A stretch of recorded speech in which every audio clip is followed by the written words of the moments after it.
시청자 여러분 안녕하십니까. 뉴스7의 김명우입니다. 대장동 사건 민간 업자들에 대한 검찰의 항소 포기 파장이 걷잡을 수 없이 커지고 있습니다. 핵심은 이례적으로 왜 검찰이 항소 포기를 했느냐와 그 과정이 석연찮다는 겁니다. 이 사건은 이재명 대통령 재판과도 밀접한 관련이 있죠. 검찰 수사팀은 공개적으로 반발했고 서울중앙지검장은 오늘 사의를 표명했습니다. 첫 소식 송무빈 기자입니다. 지난달 31일 1심 재판부는 김만배 씨와 유동규 전 본부장 등 대장동 사건 피고인 5명에게 모두 유죄를 선고하고 법정 구속했습니다. 권력을 가지고 유권 무죄, 무권 유죄. 피고인들은 모두 항소했고 검찰 수사팀 역시 항소를 준비해왔습니다.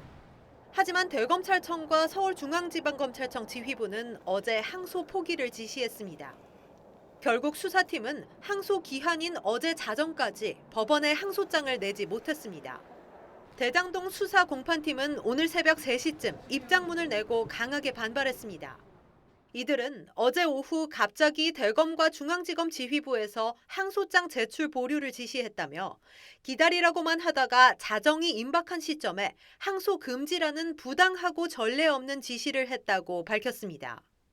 국민적 관심이 큰 사건에서 검찰이 법리 적용과 양형을 다툴 여지가 있는데도 상급심 판단을 포기한 건 이례적입니다. 내부 반발이 커지는 가운데 정진우 서울중앙지검장은 오늘 사의를 표명했습니다. TV조선 송무빈입니다. 항소 포기를 둘러싸고 어젯밤 검찰 내부는 긴박하고 혼란스러웠습니다. 어제 오후 정진우 서울중앙지검장이 항소장의 결재까지 마쳤고 수사팀은 밤늦게 법원에서 항소장을 제출하려고 대기했습니다. 하지만 대검찰청이 어제 저녁 제동을 걸었다는 겁니다. 결국 항소 기한인 어제 자정을 7분 남기고 최종적으로는 항소하지 말라는 지시가 내려왔습니다. 그 과정 조유진 기자가 전해드립니다. 대장동 수사팀과 공소유지를 맡고 있는 대구고검 강백신 검사는 항소를 못하게 된 경위를 자세하게 밝혔습니다. 대장동 민간업자들에 대한 1심 선고 사흘 만인 지난 3일 수사팀과 공판팀은 항소 제기에 만장일치로 결론냈습니다. 지난 6일까지는 중앙지검은 물론 대검에서도 항소에 대해 반대하지 않은 걸로 알려졌습니다. 하지만 항소를 할 수 있는 마지막 날인 어제 오후 들어 상황이 급변했습니다. 수사팀 등에 따르면 오후 2시 18분 중앙지검장과 4차장 검사가 항소장에 결재했습니다. 그런데 저녁 7시 30분쯤 대검 반부패 부장이 이유 설명 없이 불어해 중앙지검 4차장이 설득에 나섰습니다. 밤 10시 20분부터 수사팀은 항소장 제출을 위해 법원에서 대기했지만 밤 11시 53분쯤 중앙지검장이 불어했다는 최종 통보를 받았습니다. 한 수사팀 관계자는 기다리던 검사들 사이에서 감찰을 받더라도 항소를 제기해야 한다는 의견까지 나왔다고 했습니다. 강 검사는 대검에서도 내부적으로 항소할 사안으로 판단해 법무부에 보고했으나 장관과 차관이 반대했다는 이야기를 전해 들었다고 했습니다. 이에 대해 법무부와 대검찰청, 중앙지검은 공식 입장을 밝히지 않았습니다. TV조선 조유진입니다. 검찰은 포기했지만 대장동 사건 피고인 5명은 모두 항소했기 때문에 2심 재판은 어차피 열리게 됩니다. 이 경우 항소심에선 피고인들에게 1심보다 중형을 선고할 수도 없고 무죄로 선고받은 부분을 뒤집을 수도 없습니다. 게다가 민간업자들이 가져간 7,800억 원대 개발 수익도 국고로 환수하기 어려워졌습니다. 이어서 황재영 기자입니다. 2심 재판은 피고인들에게 일방적으로 유리한 재판이 될 수밖에 없습니다. 형사소송법상 불이익 변경 금지 원칙에 따라 검사가 항소하지 않을 경우 더 무거운 형을 선고하지 못하게 돼 있기 때문입니다. 1심 재판부는 김만배 씨에게 징역 8년, 남욱 변호사에게 징역 4년 등 5명 중 3명에게 검찰 구형보다 가벼운 형량을 선고했습니다. 1심에서 일부 무죄가 선고된 부분도 2심에선 다툴 수 없게 됐습니다. 법조계에선 비상식적이란 비판이 나왔습니다. 상식상 납득하기 어려운 공소유지 활동이고 형평에 안 맞는 이런 활동을 하게 되면 이게 정치 검찰이다라고 비판받는 그런 대표적인 사례가 되는 것이죠. 당초 검찰은 민간업자들이 거둔 7,800억 원의 수익 전액 추징을 요구했지만 1심 재판부가 인정한 뇌물액은 473억 원으로 줄었습니다. 검찰이 항소를 포기한 탓에 국고로 환수할 수 있는 수천억 원을 대장동 민간업자들이 차지할 가능성도 커졌다는 지적입니다. TV조선 황재영입니다. 정치권 공방도 격해지고 있습니다. 야당은 권력형 수사방해 외압 의혹이라며 강력 반발했습니다. 대장동 비리 사건에 대한 책임자 수사와 처벌을 방해하려는 국기문란 범죄라고 주장하며 항소장 제출을 막은 윗선을 규명해야 한다고 목소리를 높였습니다. 야권 반응은 이태형 기자입니다. 상부의 반대로 항소하지 못했다는 검찰 수사팀 주장에 대해 국민의힘은 외압에 의한 검찰농단이라고 강하게 반발했습니다. 송원석 원내대표는 조직적 국기문란 범죄라면서 외압의 윗선이 대통령실인지 법무부인지 수사를 통해 밝혀야 한다고 주장했습니다. 국회 법사위원인 신동욱 최고위원도 대장동 일당 1심 판결문에 등장하는 성남시 수뇌부를 거론하며 이대로 가면 이재명 대통령이 최종 책임자라는 부분이 나타나기 때문에 중단한 것이라고 날을 세웠습니다. 지금으로서는 이렇게까지 되면 완전히 법치주의가 허물어지는 이런 상황으로까지 가지 않겠는가. 국민의힘은 이재명 대통령 재판 방탄을 위해 친명 좌장인 정성호 법무부 장관이 개입한 건 아닌지도 밝혀야 한다고 됐습니다. 외압에 굴복해 스스로 항소 포기라는 결정을 내렸다는 건 사실상 이재명 대통령 관련 재판을 포기하겠다고 선언한 것과 다르지 않습니다.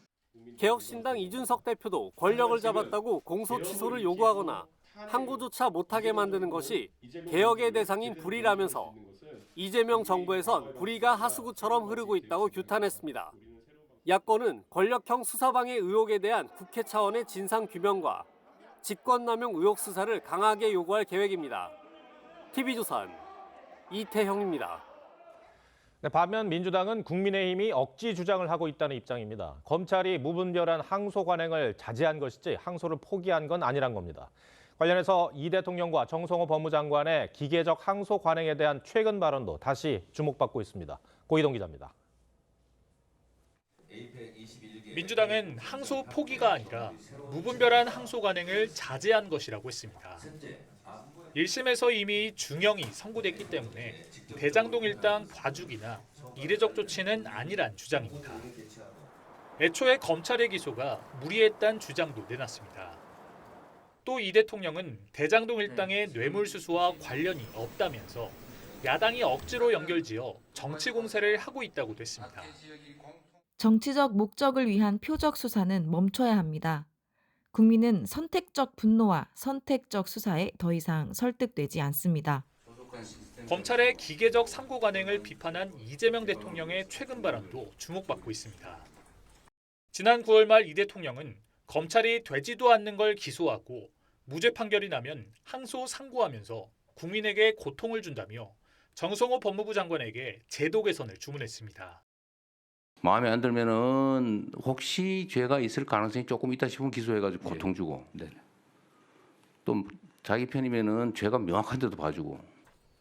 그러자 정 장관은 검찰의 항소권 남용 여부를 매일 체크하고 있다고 답했습니다. 명백한 범죄 관계를 다투는 것 외에는 항소를 못하게 하는 식으로 형사법을 개정해야 될 것 같고요. 민주당 정청래 대표는 별다른 언급을 하지 않았습니다. 한 말씀만 좀 어떻게 보시는지. 오늘은 그냥 체육대회 온 걸로 그냥 하시죠. 날씨가 좋습니다. 당 조작기소 대응 특위는 내일 기자회견을 열고 대장동 사건 관련 입장을 밝힐 예정입니다. TV조선 고희동입니다.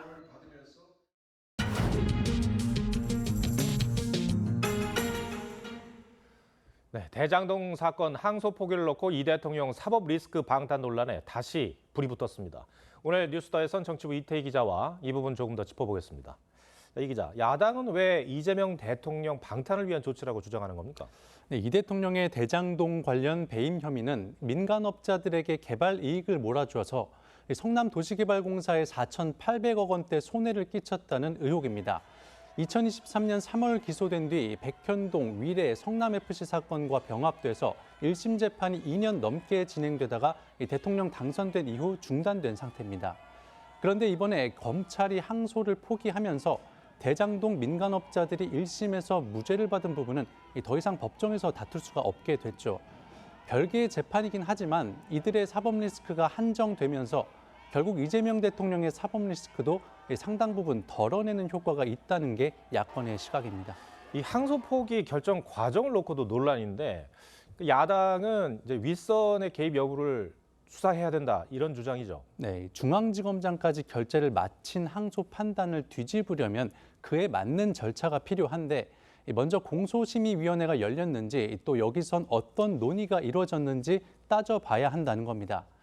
또 법무부가 항소에 반대했다는 주장이 사실이라면 정성호 법무부 장관의 서면 지휘 여부 등도 수사를 통해 밝혀져야 한다고 지적했습니다. 윤석열 전 대통령 탄핵 심판 때도 비상계엄 선포 전 국무회의 심의 등 적법한 절차가 지켜졌는지가 쟁점이 되지 않았습니까? 마찬가지로 적법 절차가 지켜지지 않았다면 관련자들은 직권남용 등으로 처벌을 받아야 한다는 게 야당의 주장입니다. 재판중지법에 이어서 또다시 이 이재명 대통령 방탄 그러니까 논란이 불거진 건데 야당은 이 틈을 놓치지 않고 이재명 대통령 재판이 계속돼야 된다고 주장을 하고 있죠. 목소리를 높이고 있죠. 네, 5년이나 넘게 재판이 멈춰 있으면 증거나 증언이 오염될 수밖에 없다는 게 야당의 주장입니다. 하지만 재판 재개 가능성은 현재로선 크지 않다는 전망이 많습니다. 대통령실이 민주당의 재판중지법에 제동을 걸긴 했지만 강훈식 비서실장은 어제 국회에서 재판 재개 시 조치에 대해 언급했습니다. 직접 들어보시죠. 이미 재판부에서 다들 더 이상 재판이 중단돼야 된다고 입장을 밝힌 바 있으면서 종전의 선언과 달리 재판을 뒤집을 경우에는 다른 조치가 필요하다고 생각합니다. 이 강훈식 실장은 재판을 재개하는 건 위헌이라는 주장도 했었죠. 맞습니다. 헌법 84조의 불소추 특권이 당선 전부터 진행 중이던 재판에도 적용되는지를 두고는 이 헌법학자들의 견해가 엇갈리는 상황인데 강 실장은 지난 3일 브리핑에서 재판 중지가 다수의 견해라고 못을 박은 뒤 재판 재개는 헌법 위반이라는 주장을 했습니다. 강 실장의 일련의 주장에 대해 한동훈 전 국민의힘 대표는 재판에 승복하지 않겠다는 불법 선언이라고 비판했습니다. 네.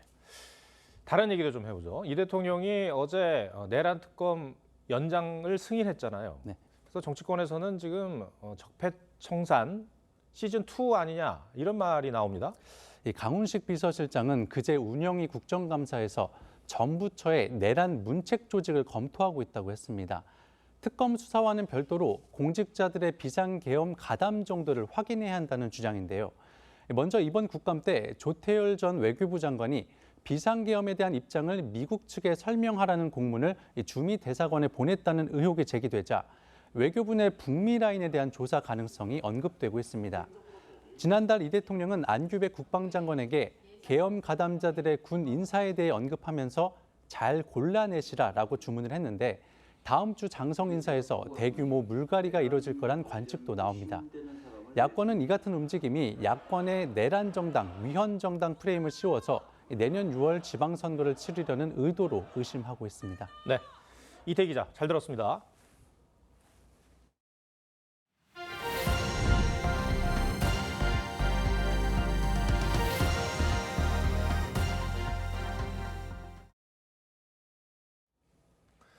오세훈 서울시장과 명태균 씨는 오늘 특검에 소환돼 치열한 공방을 벌였습니다. 여론조사 대납 의혹과 관련해 오세훈 서울시장이 김건희 특검의 피의자 신분으로 처음 출석을 했는데 특검은 두 사람을 상대로 대질 신문을 벌였습니다. 이나영 기자입니다. 오세훈 서울시장이 오전 8시 59분쯤 김건희 특검 사무실 앞 취재진에게 종이를 들어 보입니다. 정치 브로커 명태균 씨가 제공한 여론조사 대부분이 조작됐다는 일간지 기사를 인쇄한 종이입니다. 명태균이 우리 캠프에 제공했다고 하는 비공표 여론조사의 거의 대부분이 조작됐다는 경향신문의 기사입니다. 이것조차도 저희 캠프에 정기적으로 제공된 사실이 없다는 게 포렌식 결과 밝혀졌습니다. 오 시장이 특검에 나온 건 처음입니다.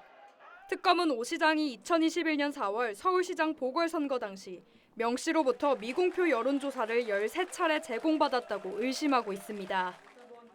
이 과정에서 오 시장의 후원자로 알려진 김한정 씨가 미래한국연구소의 실무자였던 강혜경 씨 계좌로 3,300만 원 상당을 대납하게 했다는 의혹을 살피는 겁니다. 오 시장보다 15분쯤 후 도착한 명 씨는 여론조사를 조작하지 않았다고 주장했습니다. 비공표 조사의 뜻을 몰라서 그래요. 예, 저 사람이 문과 나와서 그렇잖아요. 통계를 잘 모르셔서. 특검팀은 오 시장과 명 씨를 상대로 대질 조사를 했습니다. 오 시장과 명 씨는 여론조사를 주고 받았는지, 몇 번이나 만났는지 등을 놓고 치열한 공방을 벌인 것으로 알려졌습니다. TV조선 이나영입니다. 울산 화력발전소 붕괴 현장에 매몰돼 있는 작업자 5명을 구조하기 위한 수색 작업이 사흘째 이어지고 있습니다. 추가 붕괴 우려에 중장비를 투입하지 못하고 있는데 그간 구조에 걸림돌로 지목되어 온 인근 보일러 타워 2기를 폭파해 해체하기로 했습니다. 구자형 기자입니다. 무너져 내린 보일러 타워 5호기 양옆에 또 다른 타워 2기가 아슬아슬하게 서 있습니다. 건물 해체를 위한 취약화 작업이 진행된 4호기와 6호기입니다. 추가 붕괴 우려로 인해 중장비가 투입되지 못하는 등 구조 작업에 걸림돌로 지목되었습니다. 와이어를 걸 때의 어떤 위험, 그런 것 때문에 대형 크레인이 들어가면은 당연히 땅이 좀 진동도 올 것이고. 중앙사고 수습본부는 4호기와 6호기를 폭파 해체하기로 하고 준비 작업에 착수했습니다. 중수본 측은 어젯밤 피해자 가족 대표 등이 참석한 회의에서 결정된 사안이라며 발파 작업이 이루어지면 구조에 속도가 날 것으로 보인다고 밝혔습니다. 해체 시점은 오는 11일로 예상됩니다. 이런 상황에서 붕괴된 보일러 타워의 취약화 과정이 적절했는지를 두고 논란이 일고 있습니다. 타워 하부 기둥과 지지대를 먼저 잘라내 무너지기 쉬운 상태에서 작업자들을 25m 높이까지 올려보내 피해를 키웠다는 지적입니다. 선호 관계들 또는 작업의 어떤 이 조정 부분들 이게 약간 미흡한 거 아니냐. 순서가 지금 뒤죽박죽 됐다는 이야기죠. 검찰과 경찰은 전담 수사팀을 꾸리고 사고 원인 규명에 나섰습니다. TV조선 구자영입니다. 구조 작업이 속도를 내지 못하면서 매몰된 실종자 가족들은 사흘째 애만 태우고 있습니다. 사고 현장 연결해 수색 작업 어떻게 되고 있는지 알아보겠습니다. 하동원 기자, 비가 내리는 것 같은데 수색에 영향은 없습니까? 네, 오후 4시 반부터 내리기 시작한 빗줄기는 날이 저물자 점점 더 굵어지고 있습니다. 궂은 날씨에도 소방당국은 구조 작업을 이어나가고 있습니다. 현재 이곳엔 작업자 5명이 매몰돼 있고 2명은 위치조차 파악되지 않고 있습니다. 사고 현장을 찾은 피해자 가족 10여 명은 애타는 마음으로 구조 작업을 지켜보고 있습니다. 식사할 겨를도 없으시고 기분도 안 하시는 걸로 알고 있는데 독립된 공간에서 옆에서 계속 위로 받으시고 하고 있는 걸로 알고 있습니다.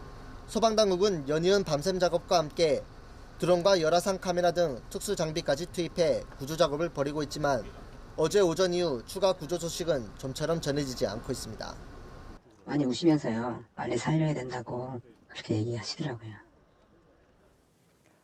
자, 기자, 희생자들의 빈소는 어디에 마련이 됐습니까? 네, 이번 사고로 인한 사망자는 현재까지 3명입니다. 희생자 2명의 빈소는 각각 울산병원과 충북대병원에 마련됐는데요. 구조 작업 도중 사망 판정을 받은 작업자 1명은 현장에 쌓인 잔해들로 인해 시신 수습조차 못하고 있습니다. 오늘 오후 울산병원에 마련된 49살 전모 씨의 빈소에 다녀왔는데요. 환하게 웃고 있는 영정 앞에서 슬픔에 잠긴 유족들은 몸을 가누기도 힘든 상태였습니다. 서울에서 정육점을 운영하던 전 씨는 코로나19 이후 정육점 문을 닫고 경남 거제로 내려왔는데요. 생계를 위해 일용직으로 일하던 중 변을 당했습니다. 한 집안 가장이니까 그냥 생활 여유를 하기 위해서 그냥 일 나가신 거니까요. 4, 5일밖에 안 돼요. 사고 직전에도 아내에게 전화를 걸어 점심 식사를 했는지 물었다는 사연이 알려지면서 안타까움을 더했는데요. 정부는 피해자 가족들과 모든 구조 상황을 공유하면서 필요한 지원을 계속하겠다고 밝혔습니다. TV조선 하동훈입니다. 최근 음주운전 차량에 일본인 모녀 관광객이 치여 숨지면서 경각심이 높아지고 있죠. 경찰이 어젯밤 서울 시내 주요 길목에서 대대적인 음주 단속을 했는데 단 2시간 만에 11명이 적발됐습니다. 임유진 기자가 보도합니다. 도로 한편에서 경찰관들이 야광봉을 흔들며 차량들을 멈춰 세웁니다. 여기 한번 후 불어주세요. 감사합니다. 안전운행하세요. 지난 2일 효도관광 온 일본인 모녀가 음주운전 차량에 치여 어머니는 숨지고 딸은 부상을 당한 곳입니다. 얼마 뒤 양복 차림의 한 남성이 붙잡혀 나옵니다. 0.05구입니다. 도로교통법 41조 2항에서 면허 정지 수치가 나왔습니다. 이 남성은 과거에도 음주운전을 한 적이 있습니다.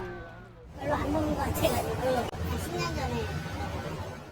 잠시 뒤 또 다른 운전자가 적발됩니다. 숫자 보셨죠? 면허 100일 정지 되실 거고요. 흥인지문 사거리에서 2시간 동안 적발된 음주운전자 2명 모두 면허 정지 처분을 받았습니다. 같은 시각 서울 강남에서도 비슷한 상황이 벌어졌습니다. 내리도 안 왔어요. 30분 기다리다 안 와서 왔죠. 경찰은 어제 서울 도심 4곳에서 음주운전 일제 단속을 한 결과 2시간 만에 11명을 적발했다고 밝혔습니다.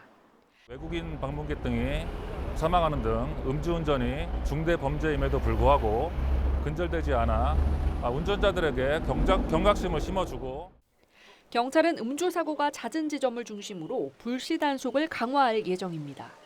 TV조선 임유진입니다. 대대적인 단속에도 오늘 전주에선 만취한 20대가 몰던 차량이 마주오던 승용차를 충돌한 뒤 교통사고로 돌진하는 사고가 났습니다. 대전에선 달리던 차량이 오토바이를 들이받고 10중 추돌 사고로 이어졌는데요. 주말 사고 소식 이승훈 기자입니다. 앞부분이 형체를 알아볼 수 없을 정도로 부서진 차량이 교통섬 한가운데 멈춰서 있습니다. SUV 차량은 거꾸로 뒤집혔고 사고 충격으로 떨어져 나간 범퍼가 도로에 나뒹 겁니다. 오늘 새벽 4시 50분쯤 전주시 완산구의 한 사거리에서 20대 남성이 몰던 차량이 신호 위반을 하다 마주오던 SUV 차량과 부딪힌 뒤 교통섬으로 돌진했습니다. 이 사고로 피해자인 SUV 차량 운전자가 크게 다쳐 병원으로 옮겨졌고 교통섬 인근을 지나던 보행자도 부상을 입었습니다. 경찰의 음주 측정 결과 사고를 낸 20대 운전자는 면허 취소 수치를 넘는 만취 상태였습니다. 하산물 튀어서 그런 거고요. 음주 원인에 다 조사를 해야 되겠죠. 이 내용도 조사를 해야 돼. 부서진 차량들이 뒤엉켜 있습니다. 택시 뒷부분은 완전히 부서져 나갔고 앞유리가 모두 깨진 승용차 한 대는 인도 위로 올라가 있습니다. 오늘 오후 1시 50분쯤 대전 유성구의 한 백화점 앞 도로에서 40대가 몰던 차량이 앞서가던 오토바이를 들이받았습니다. 사고 이후 오토바이가 튕겨져 나가면서 10중 추돌 사고로 이어졌는데 30대 오토바이 운전자가 숨지고 15명이 다쳤습니다. 빨간색 불로 바뀌면서 차량을 이렇게 하고 있던 상황이었고요. 차량이 속도를 주지 못하고 오토바이를 폭으로 충격한 거. 경찰은 가해 차량 운전자의 혈액 검사 등을 통해 음주나 약물 투약 여부를 확인할 계획입니다. TV조선 이승훈입니다. 국토부가 지난달 고강도 부동산 대책을 발표하며 9월 통계를 고의로 누락했다는 논란이 커지고 있습니다. 야권에선 통계 조작이라며 행정소송을 예고하고 장관 사퇴 요구까지 하고 있는데 국회에 출석한 김용덕 장관은 말조심하라며 야당 의원과 거친 설전을 벌였습니다. 김창섭 기자입니다. 국토부는 10.15 대책으로 서울 전역과 경기 12개 지역을 토지거래 허가구역으로 지정하며 6월부터 8월까지 석 달치 집값 상승률 통계를 사용했습니다. 국토부는 9월 통계가 없었기 때문이란 취지로 해명해왔는데 대책 발표 이틀 전 한국부동산원이 9월 통계를 전달한 사실이 뒤늦게 드러났습니다. 야권은 9월 통계 반영했다면 서울 도봉과 중랑구 등 8개 지역이 규제에서 제외됐어야 한다며 의도적인 통계 조작이라고 주장했습니다. 국민을 우롱하고 모독한 조직적 은폐입니다. 국토부 장관은 이번 사태의 책임을 지고 즉각 사퇴해야 합니다. 어젯밤 예결위에서도 10.15 대책 처분 취소 행정소송을 예고한 개혁신당 천하람 원내대표와 김윤덕 국토부 장관이 통계 조작 의혹을 놓고 강하게 충돌했습니다. 10월 13일 날 오후 4시에 이 9월 주택가격 통계 받으신 거 맞죠? 13일 날 오전에 이미 행정 절차에 대한 준비에 착수한 겁니다. 더불어민주당 정권에는 통계 조작 DNA가 있냐? 말 조심하세요. 말 조심하십시오. 그게 통계 조작이지 뭐가 통계 조작입니까? 의원님 목소리 크다고 진실이 규명되는 게 아닙니다. 민주당은 골든타임을 놓쳤다면 오히려 직무유기라며 야권의 통계 조작 프레임은 무책임한 궤변이라고 주장했습니다. TV조선 김찬섭입니다. 원달러 환율이 7개월 만에 1,460원을 넘겼습니다. 글로벌 금융위기 때와 비슷한 수준인데요. 더 큰 문제는 달러 가치가 떨어지는데 원화 가치는 더 큰 폭으로 하락하고 있다는 점입니다. 왜 그런 건지 노도일 기자가 알아봤습니다. 서울 명동의 한 환전소. 원달러 환율이 팔 때 1,465원, 살 때 1,470원으로 표시돼 있습니다. 달러가 워낙 비싸다 보니 사는 사람은 없고 파는 사람만 줄을 잇습니다. 예전에는 한 10,000불 하면은 그냥 1,000만 원 정도 되는데 지금은 1,400만 원 되면 엄청나게 세이브가 되잖아요. 여행 오는 사람들한테는 좀 좋죠. 지난 밤사이 원달러 환율은 전날보다 12원 오른 1,461원에 마감해 7개월 만에 최고치를 기록했습니다. 달러 가치를 나타내는 달러 인덱스가 하락했는데도 원화 가치가 더 하락하면서 원달러 환율이 치솟은 겁니다. 외국인 투자자들이 국내 주식시장에서 닷새 동안 7조 원 넘게 순매도한 데다 AI 거품론으로 안전자산 선호가 강해진 영향으로 풀이됩니다. 앞으로 국내 기업들의 미국 투자가 확대되면 자본 유출이 심화될 거란 경계심도 작용했습니다. 장기적으로 한국의 산업 기반이 미국으로 옮겨갈 규모가 정해지다 보니까 한국 경제의 펀더멘털이 미국보다 안 좋아진 게 확정이 된 거죠. 한미 관세 협상 결과를 담은 팩트시트 발표 지연으로 불확실성까지 가중되고 있어 원달러 환율이 1,500원대까지 오를 수 있다는 전망도 나옵니다. TV조선 노도일입니다. 오늘 서울 도심에선 양대 노총이 현재 60세인 정년을 65세로 연장하자며 대규모 집회를 벌였습니다. 올해 안에 임금 삭감 없는 정년 연장을 법제화하자며 노동계가 단체 행동에 나선 겁니다. 경영계는 청년 고용이 줄고 기업 재정 부담이 커진다며 맞서고 있습니다. 실제 입법이 가능할지 사회정책부 임서인 기자와 따져보겠습니다. 자, 임 기자, 노동계가 정년을 65세로 늘리자고 하는 이유가 뭡니까? 네, 국내 65세 이상 인구가 전체 인구 20%를 넘어 이미 초고령 사회에 진입했습니다. 인구 구조상 정년 연장은 어찌 보면 불가피한 선택인데요.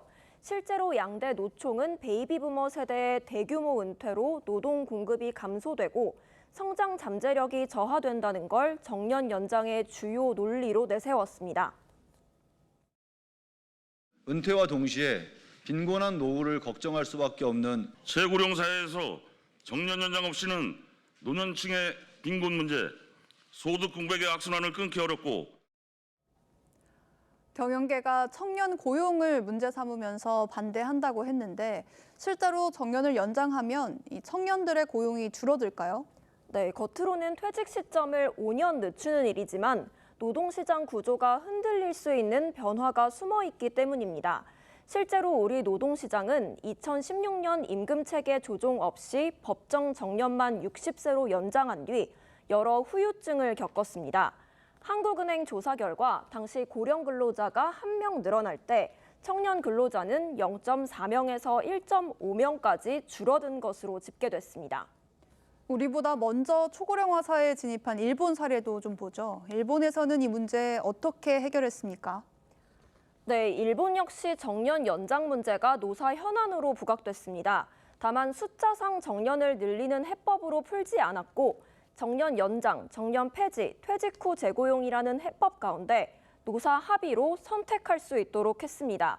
근로자 고용을 보장하면서도 기업 부담을 줄이는 절충안을 택한 셈입니다. 갈등이 첨예한 만큼 우리도 절충안을 찾아야 할 텐데 논의 어떻게 진행되고 있습니까? 네, 노동계에서도 일본 사례를 주목하는 분위기입니다. 법정 정년 연장 입장을 굽히지 않는 것도 일본 사례 학습 효과라는 분석도 나오는데요. 일본 내 고용 의무화 조치 시행 기업 70% 이상이 정년 연장이나 폐지 대신 계속 고용제를 선택한 점이 한몫하고 있는 것으로 보입니다. 일본처럼 퇴직 후 재고용으로 임금이 30에서 40% 깎이고 경력직 저임금 고령자들이 무경력 청년들과 취업 경쟁하는 상황을 마주하지 않겠다는 뜻으로 해석됩니다. 임금 삭감 없는 법적 고용 의무화가 되어야 합니다. 정년 연장은 이재명 대통령의 공약이기도 했잖아요. 현재 입법은 어디까지 와 있는 상황입니까? 민주당은 2033년까지 단계적으로 현행 60세인 정년을 65세로 늘리는 법안을 이미 발의했고 연내 입법을 목표로 이달 초 정년 연장 특별위원회를 출범했습니다. 다만 이틀 전 민주노총과의 정책 간담회에서 더불어민주당 지도부가 연내 처리 여부에 대해서는 단정적으로 말할 수 없다며 신중 모드로 돌아섰습니다. 노사 입장이 평행선을 달리는 만큼 향후 추진 일정을 놓고도 상당한 진통이 예상됩니다. 초고령화 사회에 정년 연장은 불가피한 일이란 생각도 드는데 세대 간 균형과 지속 가능한 구조의 균형을 맞춰서 좀 추진을 해야겠네요. 임 기자, 잘 들었습니다.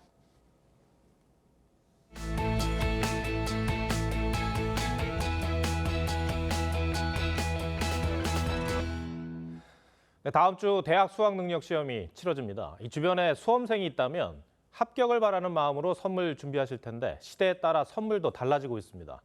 오늘 트렌드 리포트에서는 오현주 기자가 수능 선물 변천사를 살펴봤습니다. 고사장 앞에서 마지막 응원과 함께 찹쌀떡을 건넵니다. 찰떡 먹고 찹쌀 붙으란 말이야. 할 수 있는 건 기도뿐인 부모는 정성스레 교문에 엿을 붙입니다. 학력고사 시절부터 내려온 대표적인 응원 선물입니다. 요즘은 떡이나 엿 대신 쿠키나 초콜릿 같은 서구식 디저트가 더 선호되는 편입니다. 보관의 이슈도 있고요. 또 요즘 트렌드에서는 떡보다는 또 쿠키라든지 디저트 쪽으로 많이 선호하고 있는 편이라 골라보고 있습니다. 특히 유명 대학 인근의 제과점들은 수능 특수가 쏠쏠합니다. 저는 한양대학교 학생으로서 한양베이커리의 알바생으로서도 저희 학교에도 꼭 합격해서 오시면 좋겠다는 마음을 가졌습니다. 수험생 이름과 격려 문구를 넣은 케이크도 인기입니다. 조카가 수능을 봐서요. 조카 이름 쓰고 좋은 결과가 있기를 썼습니다. 떡은 사실은 저희 조카 세대가 별로 좋아하지 않을 것 같아서. 1993년 수능이 처음 도입됐을 땐 답을 잘 찍고 잘 풀어야 한다며 포크와 휴지가, 웰빙이 유행한 2000년대에는 비타민, 홍삼 같은 건강식품이 인기였습니다. 전자기기 반입이 금지된 2016년부터는 아날로그 손목시계가 필수 선물이 됐고 신종플루와 코로나가 덮쳤을 때는 손 세정제 등 방역용품이 선물로 등장하기도 했습니다. 응원 문화도 크게 달라졌습니다. 북과 꽹과리를 울리며 수험생을 응원하던 풍습은 코로나를 계기로 많이 사라지고 요즘은 박수와 목소리로 차분하게 응원하는 게 대세가 됐습니다. 시대에 따라 응원 선물과 응원 문화는 달라지고 있지만 수험생들 모두가 원하는 결실을 맺길 바라는 마음은 변함이 없습니다. TV조선 오현주입니다. 노후 아파트를 신축으로 탈바꿈하려면 그동안은 재건축이나 리모델링 뿐이었죠. 그러나 최근 건설사들이 노후 아파트를 주민 이주 없이 신축으로 재단장하는 새로운 틈새 사업을 선보이고 있습니다. 서영일 기자가 보도합니다. 준공된 지 18년 된 서울 강남의 한 아파트 단지. 헬스장은 비좁고 4자리뿐인 골프 연습장엔 언제나 이용자가 꽉 차 있습니다. 주민들은 신축 아파트의 고급 커뮤니티 시설이 못내 아쉽습니다. 탭을 주는 아파트 있죠. 우리처럼 커뮤니티 시설이 좀 있었으면 해요. 트렌드가 또 그렇게 바뀌니까. 하지만 재건축 연한인 30년까지는 까바득하고 리모델링을 하려 해도 사업성이 나오지 않습니다. 한 10몇 년 되니까 벌써 시설이 낡았거든요. 나중에 재건축이 될지도 의심스럽더라고요. 이렇게 신축과 커뮤니티 시설 수요가 급증하자 건설사들은 이주 없이 노후 아파트를 재단장하는 사업 모델을 속속 내놓고 있습니다. 건물의 내외관을 신축급으로 교체하고 빈 공간에는 커뮤니티 시설을 만드는 겁니다. 주차 문제는 공간을 추가로 확보하지 않고 주차 로봇을 도입해 해결합니다. 살면서 내가 사는 공간을 신축에 버금가게 바꿀 수는 없을까라는 질문에서 더 뉴 하우스의 프로젝트는 시작되었습니다. 단지 외관이나 문주를 유행에 맞춰 바꾸거나 인공지능 시스템을 적용해 세대 내부 인테리어를 해주는 서비스도 있습니다. 리모델링과 재건축 모두 애매한 서울 아파트 단지는 2,430곳. 건설사들이 아파트 수요자들의 신축 선호 트렌드에 발맞춰 틈새 시장을 개척하고 있습니다. TV조선 서양일입니다. 이번 미국 뉴욕시장 선거에서 파란을 일으킨 조란 맘다니는 스스로를 민주사회주의자라 부르며 포퓰리즘성 공약을 쏟아냈습니다. 그런데 정작 본인은 엘리트 집안에서 풍족하게 자라 서민들의 힘든 삶을 이해할 수 없을 거란 평가도 나옵니다. 그래서 허울뿐인 진보주의자, 캐비어 좌파라 불리는데요. 변재영 기자가 맘다니와 그의 가족들의 오늘의 포커스를 맞췄습니다.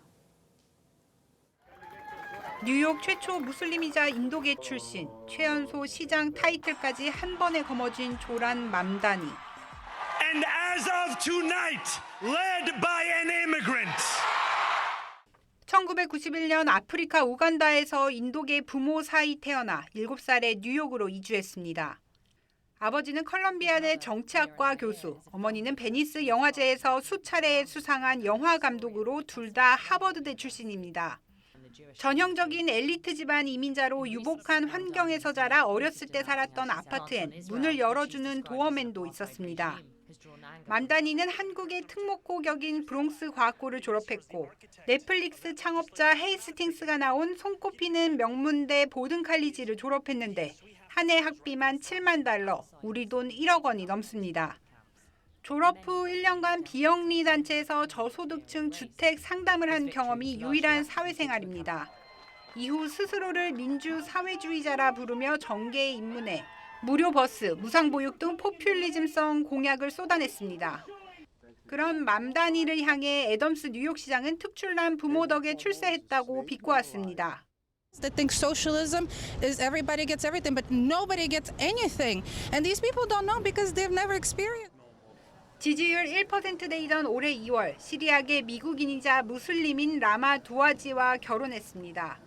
두아지는 명문 디자인 학교 뉴욕 스쿨 오브 비주얼 아츠에서 석사 학위를 받고 예술가로 활동 중인데 인스타그램 팔로워만 54만 명이 넘는 인플루언서입니다.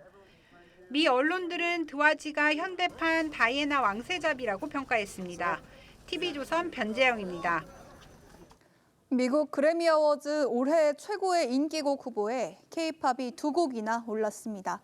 블랙핑크 로제의 아파트와 애니메이션 영화 K-팝 데몬 헌터스의 골든이 그 주인공인데요. 그간 BTS가 후보에 오른 적은 있지만 수상한 적은 없어서 K-팝이 그래미 어워즈 본상의 벽을 넘을 수 있을지 관심입니다. 최윤정 기자입니다. 미국 대중음악계의 최고 권위를 지닌 그래미 어워즈. 빅4로 불리는 본상 가운데 올해의 노래 부문에 로제의 아파트와 K-팝 데몬 헌터스의 골든이 후보로 지명됐습니다. For Song of the Year, the nominees are Apate, Golden from K-pop Demon Hunters. 전 세계적인 돌풍을 일으킨 K-팝 데몬 헌터스는 올해의 노래를 비롯해 베스트 팝 듀오 그룹 퍼포먼스 등 5개 부문에 노미네이트되는 기염을 토해냈습니다. But I do feel very honored. I feel very proud. I think the first thing I thought of was pulling all-nighters for a lot of the writings I had to do for K-pop and for the film, and that it was worth it at the end. 아파트로 빌보드 글로벌 200 차트 1위 등 45주 동안 K-팝 최장 진입 기록을 세운 블랙핑크의 멤버 로제는 또 다른 본상인 올해의 레코드 부문에서도 후보에 오르자 환호성을 질렀습니다.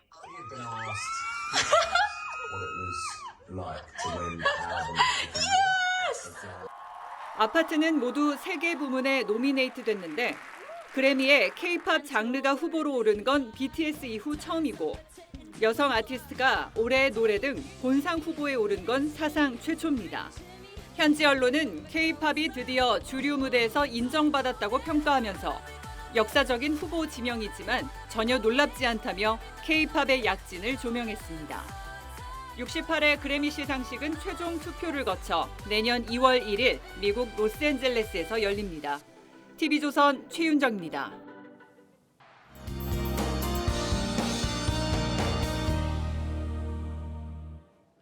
주말인 오늘 겨울의 문턱 절기 입동이 지났지만 온화한 날씨가 이어졌습니다. 현재는 남부지방을 중심으로 비가 내리고 있습니다. 그 밖의 지역에는 약한 빗방울이 떨어지는 곳이 있겠습니다. 내일까지 제주에 최고 60mm, 남해안에 최고 40mm, 남부 내륙에 5에서 20mm의 비가 예상됩니다. 내일 전국이 대체로 흐리다 오후부터 구름 많겠습니다. 내일 밤까지 전국 대부분 지역에 바람이 강하게 불겠습니다. 내일 아침 기온 서울 11도, 부산 15도로 출발하고요. 내일 한낮 기온 서울 16도, 광주와 대구 19도로 오늘과 비슷하겠습니다. 내일 오후부터는 북쪽에 찬 공기가 내려와 모레 아침 기온이 내일보다 4도에서 8도가량 떨어지겠습니다. 날씨였습니다. 11월 8일 토요일 뉴스7 마치겠습니다. 시청해주셔서 고맙습니다.